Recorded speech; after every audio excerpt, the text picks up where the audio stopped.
Hai teman-teman, masih bersama saya Clara Maria. Di video ini, saya akan mencoba memberikan contoh isu-isu aktual yang bisa ditemukan dalam pekerjaan sehari-hari beserta dengan penyebab, analisis, serta solusi untuk menyelesaikannya. Dalam pekerjaan sehari-hari sebagai ASN, tentunya kita menemukan banyak isu-isu aktual di dalam instansi tempat kita bekerja. Berikut ini merupakan isu-isu aktual yang ditemukan. Yang pertama, dalam hal pelayanan publik, yaitu belum adanya nomor antrian untuk pelayanan di loket.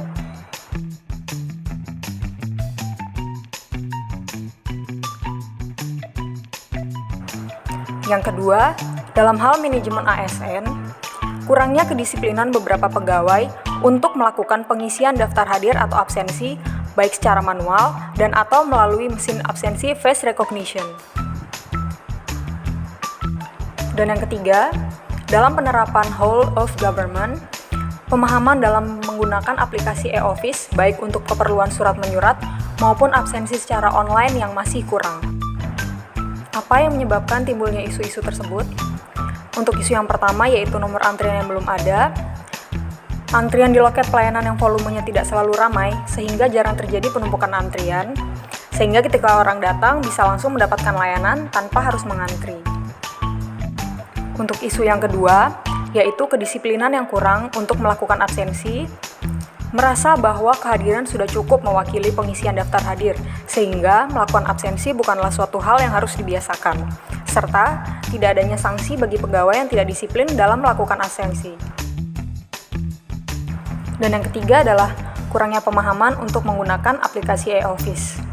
Karena minimnya minat untuk mempelajari aplikasi e-office dan membiasakan untuk menerapkan penggunaannya dalam pekerjaan sehari-hari, serta menganggap hanya orang-orang tertentu saja yang wajib menggunakan aplikasi tersebut. Isu-isu tersebut kemudian dianalisis menggunakan metode USG dengan tabel sebagai berikut. Berdasarkan hasil analisis isu-isu menggunakan metode USG tersebut, maka isu utama yang perlu ditindaklanjuti dengan segera adalah kurangnya kedisiplinan dari beberapa pegawai untuk melakukan absensi, baik absensi manual maupun absensi dengan mesin absensi, yaitu face recognition. Selanjutnya, apa dampak yang terjadi jika isu tersebut tidak segera diselesaikan? Kurangnya kesadaran dan kedisiplinan untuk melakukan absensi oleh pegawai adalah salah satu bentuk dari bad practice manajemen ASN.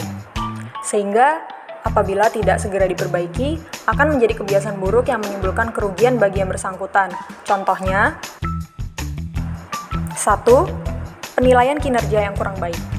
Hal ini merugikan pegawai yang bersangkutan karena dapat memberikan kesan tidak disiplin dalam bekerja sehingga dapat menghambat perjalanan karir. Yang kedua, adanya pengurangan hak-hak yang harusnya diterima. Hal ini merugikan karena adanya komponen pendapatan yang dinilai atau dihitung berdasarkan kehadiran atau absensi pegawai. Maka, walaupun seorang pegawai hadir bekerja namun tidak melakukan absensi, maka akan dianggap tidak hadir dan mengakibatkan pengurangan komponen pendapatan tertentu. Dan dampak yang berikutnya adalah menjadi contoh yang kurang baik bagi generasi penerus. Hal ini tentu saja akan merugikan bagi instansi karena adanya kebiasaan buruk yang terus berlanjut. Lalu, solusi apa yang harus dilakukan untuk mengatasi isu tersebut? Yang pertama, menerapkan pemberian sanksi bagi pegawai yang tidak disiplin dalam melakukan absensi. Yang kedua, memberikan pengingat berupa tulisan yang menarik dan eye-catching di pintu masuk, di setiap ruangan, dan di tempat-tempat lain yang dapat terlihat dengan jelas oleh setiap pegawai sehingga meminimalisir kemungkinan lupa untuk melakukan absensi. Dan solusi berikutnya adalah saling mengingatkan secara lisan antar pegawai untuk melakukan absensi sebagai bentuk juga dari kepedulian terhadap rekan kerja.